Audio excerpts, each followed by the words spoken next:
Good morning. Lesser Hippias, Day 4.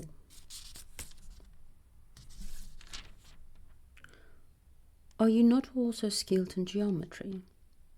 I am. Well, and does not the same hold in that science also?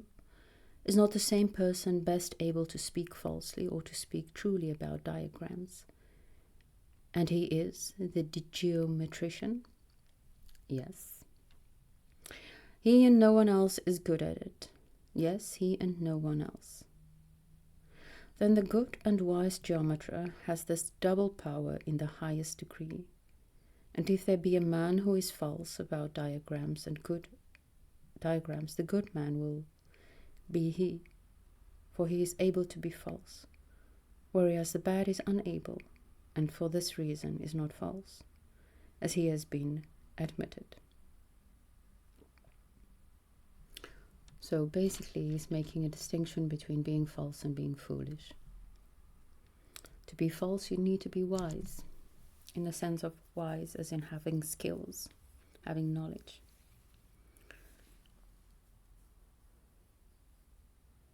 Otherwise you're just being foolish. True, Hippias said, Socrates. Once more, let us examine a third case, that of the astronomer, in whose art, again, you, Hippias, profess to be a still greater proficient than in the preceding, do you not? Quite a man, this Hippias. Yes, I am. And does not the same hold of astronomy? True, Socrates. And in astronomy too, if any man be able to speak falsely, it will be the good astronomer. But he who is not able will not speak falsely, for he has no knowledge. He will just speak ignorantly. That's me adding, that's not Socrates. I should have probably made my bed. Hippias, clearly not. Then in astronomy also the same man will be true and false. It would seem so. And now, Hippias, consider the question at large about all the sciences and see whether the same principle does not always hold. I know that in most arts you are the wisest of men, as I have heard you boasting in the agora at the tables of the money changers, when you were setting forth the great and inviolable stores of your wisdom. And you said that upon one occasion, when you went to the Olympic Games, all that you had on your person was made by yourself. You began with your ring, which was of your own workmanship, and you said that you could engrave rings. And you had another seal, which was also of your own workmanship, and a strigil and an oil flask, which you had made yourself. You said also that you had made the shoes which you had on your feet, and the cloak and the short tunic. But what appeared to us all most extraordinary, and a proof of singular art, was the girdle of your tunic, which you said was as fine as the most costly Persian fabric, and of your own weaving. Moreover, you told us that you had brought with you poems, epic, tragic, and dithyrambic, as well as prose writings of the most various kinds, and you said that your skill was also preeminent in the arts which I was just now mentioning, and in the true principles of rhythm and harmony and of orthography.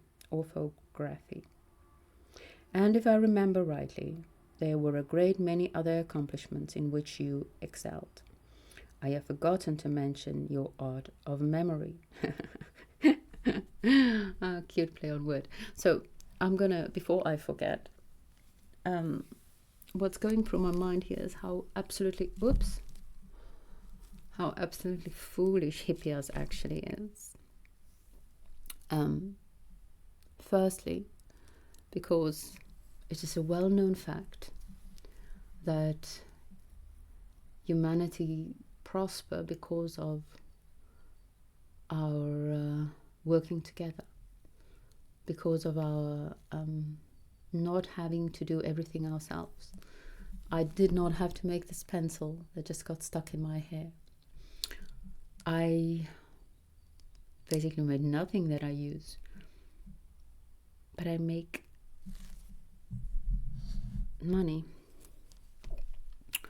so that I can buy it, and that helps me to save time and be good at the one little thing that I do. Excel at it. And it's all fun, because what I was also thinking about is the good place, and I forgot her name. Anyways, Tahani. No, Tahani is, Tahani. At the end, she becomes an architect because she has this list of skills that she wants to learn in the afterlife, and that seems awesome. If there's an afterlife, then I want it to be like that. And so it's fun to know how to do everything, but it's not very efficient. That, and then I was just reading this morning in both the symposium and in Phaedrus, the value of companionship, of even like he speaks here of composing poetry and prose, and of course that's mostly a solitary thing, but in discourse and in thinking, the value of companionship. So he's actually being really foolish by being so self-sufficient. I have forgotten to mention your art of memory, which you regard as your special glory. And I dare say that I have forgotten many other things, but as I was saying, only look to your own arts, and there are plenty of them, and to those of others, and tell me, having regard to the admissions which you and I have made, whether you discover any department of art, or any description of wisdom, or cunning, being wily, whichever name you use, in which the true and false are different and not the same. Tell me if you can of any. But you cannot? Not without consideration, Socrates. A very practiced response. Socrates. Nor will consideration help you, Hippias, as I believe. But then, if I am right, remember that what the consequence will be. Hippias. I do not know what you mean, Socrates. Socrates. I suppose that you are not using your art of memory. Doubtless because you think that such an accomplishment is not needed on the present occasion. I will therefore remind you of what you were saying. Were you not saying that Achilles was a true man and Odysseus false and wily? I don't know if that's how I should wily, because there's only one L. I don't know how to pronounce that. Wily seems to be two L's. Wily. I was, Hippias said. Socrates. And now do you perceive that the same person has turned out to be false as well as true? If Odysseus is false, he is also true, and if Achilles is true, he is also false. And so the two men are not opposed to one another, but they are alike. Hippias. Oh, Socrates, you are always weaving the meshes of an argument, selecting the most difficult point and fastening upon details instead of grappling with the matter in hand as a whole. That is not a false accusation. Come now, and I will oh no, that is a false accusation, because what Socrates does is he uses the details to enlighten the whole. So he does think of the whole. Come now, and I will demonstrate to you, if you will allow me, by many satisfactory proofs, that Homer has made Achilles a better man than Odysseus, and a truthful man too, and that he has made the other crafty, and a teller of many untruths, and inferior to Achilles. And then, if you please, you shall make a speech of the other side, or in order to prove that Odysseus is the better man, and this may be compared to mine, and then the company will know which of us is the better speaker. So it's not here about what is true. It's not like let the company know what is the truth, which is the better, Achilles or Odysseus. You take Odyssey, I take Achilles, and whoever persuades the crowd is the better speaker. It doesn't mean that they conveyed the truths better, or they conveyed the truth at all. So it's not about conveying the truth for Hippias, the sophist. It is about convincing the crowd that he is the better speaker.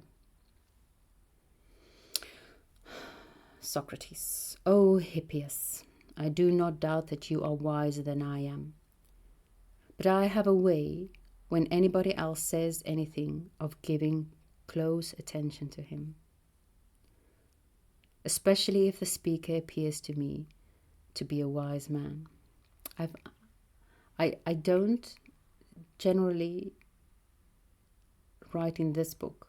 I have all sorts of notes in all other books, but for this one I decided not to when I first read through it, because I wanted to not imprint my ignorance on the pages as yet. But this line I for some reason did underline. And I underlined it in the fashion in which I generally underline something which I found true and beautiful. So when I find something only true, it's just a straight line. When I find it true and beautiful, it's a wavy line. And when I find it beautiful, it's a cloud around the words. I don't know. If I find something good, I make something in the margin. I have a way, when anybody else says anything, of giving close attention to him, especially if the speaker appears to me to be a wise man. Having a desire to understand, I question him, and I examine and analyze and put together what he says, in order that I may understand. But if the speaker appears to me to be a poor hand, I do not interrogate him or trouble myself about him. And you may know by this who they are whom I deem to be wise men. For you will see that when I am talking with a wise man, I am very attentive to what he says and ask questions of him, in order that I may learn and be improved by him. And I could not help remarking while you were speaking, when you recited the verses in which Achilles, as you argued, attacked Odysseus as a deceiver, that you must be strangely mistaken, because Odysseus, the man of wiles, is never found to tell a lie, but Achilles is found to be wily, on your own showing wily. And any rate he speaks falsely, for first he utters these words which you just now repeated.